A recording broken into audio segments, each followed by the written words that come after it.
burada da nə qədər qəribə səslənsə də İranda müxtəlif maraq qrupları yaranıb son zamanlar bu müharibədən sonra.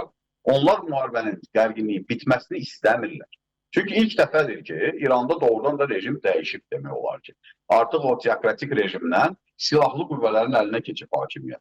Onlar bu hakimiyyətin şirinliyini, dadını necə deyərlər, hiss edirlər və onlar anlayırlar ki, müharibə bitsə, gərginlik azalsa, xalqın qarşısında çıxıb suallara cavab verməli olacaqlar da. Niyə İran xalqı kifayət qədər, İran insanı kifayət qədər ağıllıdır, kifayət qədər passionardır, kifayət qədər belə deyək, etirazçıdır. Yəni bu son 10 ili götürsək, 6 böyük dalğa olub İranda, böyük etiraz dalğaları olub. Elə ən sonu keçən ilin dekabrında biz 100 minlərlə insanın küçəyə çıxdığını gördük. İndi iqtisadi vəziyyət pis, dolanışıq pis.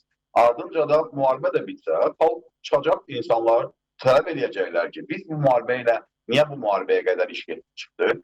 Niyə biz yaxşı dolanmırıq? Niyə biz xaricdə proksilərə pul xərcləyirik, öz xalqımıza xərcləmirik? Və bütün bu suallar çıxacaq. Ona görə də həm iqtisadi sanksiyalar sərtləşə bilər bu həftə ərzində.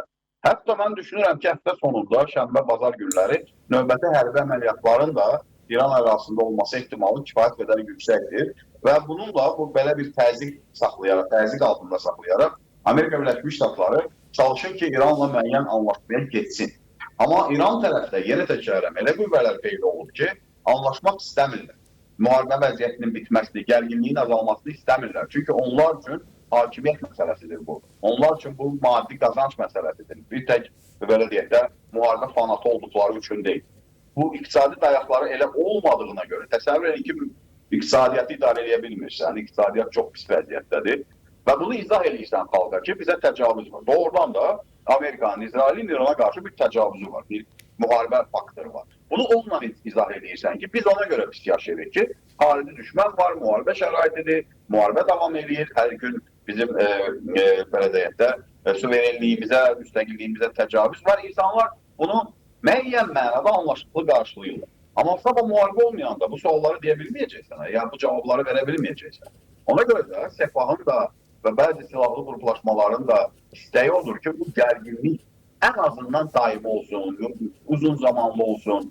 Bu həm də Amerika Birləşmiş Ştatları ilə belə deyək də İranın qarşı durmasında uduşlu çıxacağını düşünürlər o mənada ki, münaqişə uzandıqca, həlli yolları uzandıqca Trump'ın reytingi düşür. Amerika Birləşmiş Ştatlarında dünyada müharibəyə etirazlar artır və ara seçkiləri var noyabrda, demokratların yenidən qalib gəlmə imkanı da var. Və burada çox qəribə bir koalisiya da yaranıb da, İrana açıq və gizli dəstək verən bir koalisiya da yaranıb.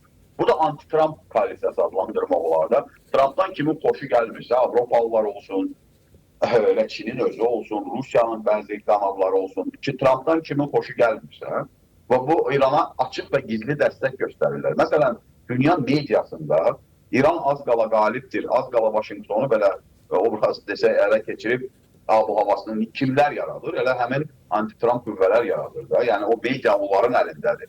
Avropalılar bugün Trump'dan bəlkə də Putin'dən daha çox çəkinirlər və Putin'dən daha çox belə deyək, rəqib kimi görürlər. Çünki o ideoloji və struktur bir dəyişikliklərə gətirib çıxarır. Ona görə də mən düşünürəm ki, Sepahın bəzi qüvvələri də və silahlı qüvvələrin bəzi nümayəndələri, sözü keçən, gücü olan insanlar da həmin o mərkəzlərlə işləyir.